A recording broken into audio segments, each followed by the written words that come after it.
دې سره سره زما عزتمندو په نهمه ذوالحجه باندې یو بل عمل شروع کیږي، هغې ته تکبیرات تشریق وایي.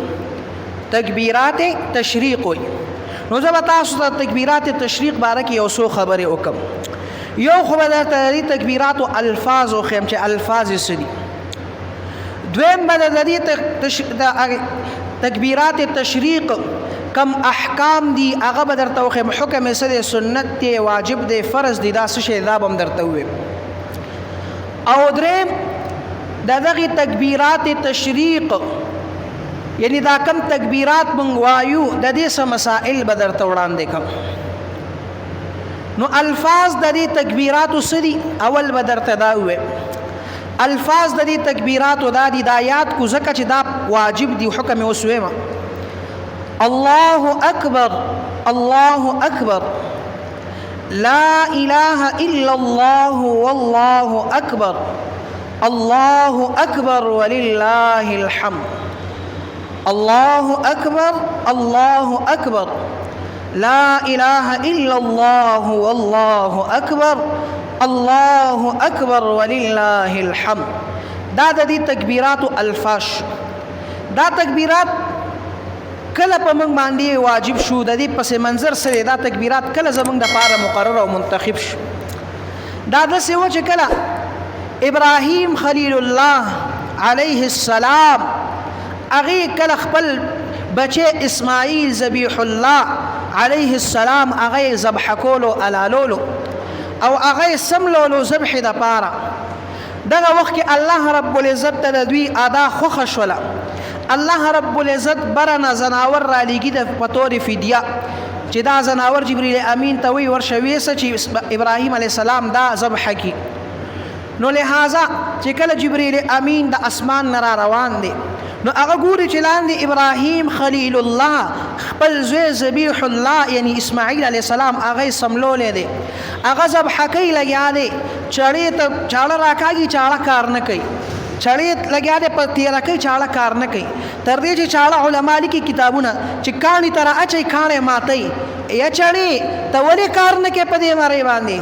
خو څه حکم، یو د خلیل کار دی، یو د خلیل حکم دی او یو د رب حکم دی.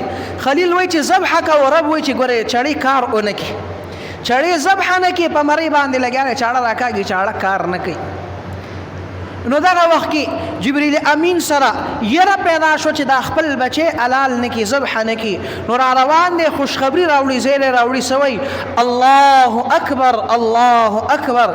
دا ناره، دا تکبیرات هغه لګیا دی، الله لوی دی، الله لوی دی. دا تکبیرات هغه لګیا په خوله باندې وویل.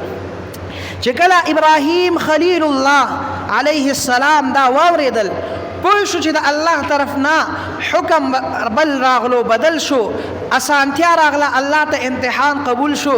نو هغه څه وایي؟ لا اله الا الله. دا ابراهیم علیه السلام ویل. بیا لا اله الا الله مطلب نشته دی معبود برحق، نشته دی حاجت روا، نشته دی مشکل کشا، نشته دی مسجود او معبود سجده کوونکی، یعنی چاته سجده کیږي د الله د ذات نه سوا بل څوک.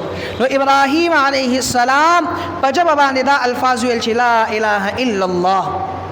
اوس دلته اسماعیل ذبیح الله هغه چې خبر شو چې الله رب العزت زما دا ادا قبول کړله او زما په ځای الله رب العزت زناور را لیږي، هغه ذبحه کیږي، نو هغه خوشحاله شو. نو هغه وایي الله اکبر ولله الحمد. دا هغه ویل چې الله لوی دی، ولله الحمد، او خاص د الله دپاره دي ټول تعریفونه، ټول صفتونه د لویتوب د خدایتوب، هغه ټول الله رب العزت دپاره دي. و دا تکبیراتو پس منظر دا په دې طریقې سره دا تکبیرات مقرر شو. الله اکبر، الله اکبر، لا اله الا الله والله اکبر، الله اکبر ولله الحمد.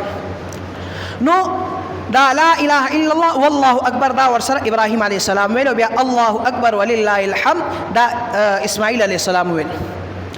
نو دې طریقې سره دا تکبیرات مقرر شو. نو دا الفاظو او دا پس منظر د دې حکم سره دا سنت دي که واجب دي که فرض دي. نو زمون کتابونو لیکلي دي چې دا تکبیرات یو ځل ویل د فرض منځ نه بعد په دغه مقرره ایامو کې 15 ورځې یعنی څلور پوره ورځې دي او 15مه ورځ نیمه د 30 منځونه دي. 30 منځونه د 9 ذی الحجې د سحر نه شروع کیږي او د غټ اختر د څلورمې ورځې یعنی غټ اختر ورځ هم راشي پکې، بیا دویم هم راشي، دریم هم راشي، د څلورمې ورځې په مازیګر باندې دا تکبیرات ختم شي، 30 منځونه پوره شي. نو دا تکبیرات د فرض منځ نه بعد یو ځل ویل دا واجب دي او دا علماء لیکلي دي د نبی علیه الصلاة والسلام نه داسې نقل شوي. بعضې تاسو به لیدلي څوک یې 2 ځله وایي 3 ځله وایي، نو دا یاد ساتئ که څوک یې 3 ځله وایي او سنت یې ګڼي نو دا سړی ناروا کوي، بدعت کوي. ولې 3 ځله دا نه دي راغلي؟ د نبي علیه الصلاة والسلام نه دا یو ځل نقل دي، یو ځل ویل دا واجب دي. که څوک یې په دې نیت باندې وایي چې تکبیرات دي د ذکر په نیت باندې وایي بیا جائز دي، بیا 3 ځله ویلی شي. خو که سنت یې ګڼي چې سنت 3 ځله ویل دي دا بیا بدعت دی، بلکې یو ځل ویل دا د نبي علیه السلام نه نقل دي چې دا واجب دي. ټولو کتابونو دا لیکلي، کوم ځای کې دا نشته چې نبي علیه السلام 3 ځله ویلي. خودن سبا بعضی ځینو کې رواج جوړ شوی 3 ځله وي، نو دا اکثر زم دلته 3 ځله نه ویم، یو ځل ویم. وجه څه وي؟ زموږ ډېر علما اوس دغه شان کوي، هغې سره بعض خلکو ذهن کې دا راشي چې دا 3 ځله ویل واجب دي، هغه 3 ځله هغه په ځان باندې لازم وګڼي، نو بیا خبره لاړه شي هغه یو عمل د ثواب وي، هغه باعث د عذاب انسان دپاره جوړ شي. نو دې وجې نه که څوک یې په 3 ځله وایي نو ګناه نه ده، خو د څه نیت به کوي؟ د ثواب نیت، چېرې د ذکر په نیت باندې به وي، د سنتو په نیت به یې نه وي.